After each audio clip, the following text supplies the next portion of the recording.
It's a celebration time for Muslims around the world as they mark the end of Ramadan. For more, we turn to Africa 54's Ndimyake Mwakalyelye. Hello, Ndimi. Hi, Vincent, and thank you. And of course, hello to everyone. Muslims worldwide have just completed a month of fasting called Ramadan.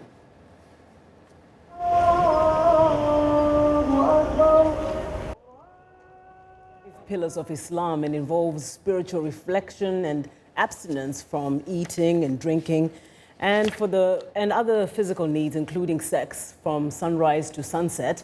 The end of fasting is marked by Eid al-Fitr and can last up to 3 days. During this time, Muslims gather to pray and fellowship with one another. The day is regarded as a happy day, and many dress in their best and enjoy hearty meals. There are an estimated 1.6 billion Muslims worldwide.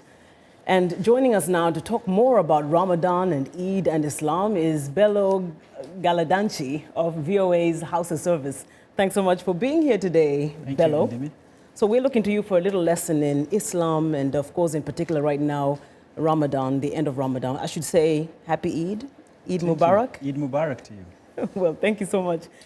Tell us about the practice of Ramadan and the restrictions that it has about not eating and doing certain things between sunrise and sunset. What do those stipulations signify? Well, like you said earlier, practicing Ramadan, you stay away from food and drinks and physical activities like sex.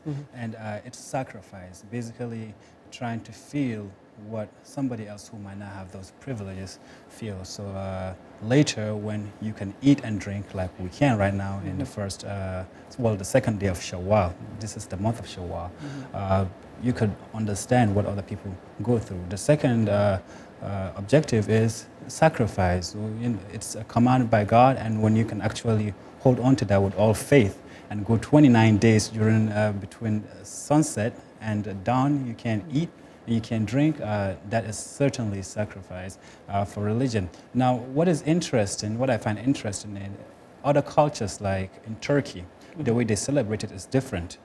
There's emphasis on respecting the older citizens. And what they do there is they grab their hands and they kiss it and they say happy Ramadan, happy Eid to them, which I think it's fascinating. In Indonesia, the country that has the largest population of Muslims in the world, what I think is very fascinating about the way they celebrate Eid is that is the largest migration of temporary migration of human in the present world. So in 2013, 30 million people moved temporarily within Indonesia to their houses and to their families to celebrate Eid. Wow. So it tells you how important it is and what it means to a lot of Muslims all over the world.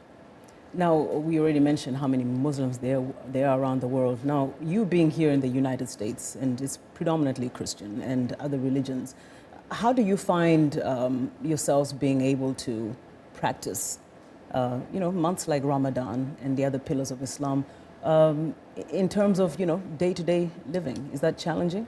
Well, it's not challenging. What I would tell you is it's very interesting because when you grow up in a society like the Kano society or Hausa society in Nigeria, which is predominantly Islamic, what you see and what you learn, it's basically what you see from people all around. And so it feels like you inherit the religion. Right. But when you move to a society like this one, which is much more secular, then that's when you get to ask yourself questions like, what am I doing right and how do I do it? Because there's nobody there to tell you what to do or how to do it. You have to find the answers for yourself. It's your choice to either practice or not. So you never found it challenging to stick to it, like, without anybody really giving you the pressure to do it, praying 5 times a day, or in Ramadan, observing the practice of, not doing certain things between sunrise and sunset. It wasn't a strong adjustment for you? I personally, it's not, but it's different to a lot of people. I personally, it's not because I choose to do it, and I've been doing it almost since I've been older. Of course. Yeah, since I've been older from a little kid. It's not as challenging as it can be to other people. For me personally. So some other people, they are so used to having to celebrate Ramadan with family because they just get to eat whatever they want to. They tell their parents to cook whatever they want to, and they get to eat it. for somebody, yeah. We only have a few minutes before you go. Of course, also the whole concept of this month is to also signify the aspect of peace. And when we hear what is going on in the Middle East and a lot of the violence taking place in predominantly Muslim countries, what is your assessment of why that is? Well, it's interesting because, say for example, Egypt now is going through serious political turmoil. But the way they celebrate Eid, what they do is they usually eat with neighbors and people from around their neighborhoods in public. And one thing that seems very similar and common with that right now is the protests they are having all over, like the Tahrir Square. Even though people are having political protests, but still they are celebrating Eid. My assessment on that is I feel there is a difference between political problems and religious spiritualism. I think there's a difference with that, and we could see it in Egypt when they put all the politics aside and just focus on the religious festivities. Well, thank you. Thank you very much. Bello Galadanchi is a reporter with VOA's Hausa service, and he joined us here today on Africa 54.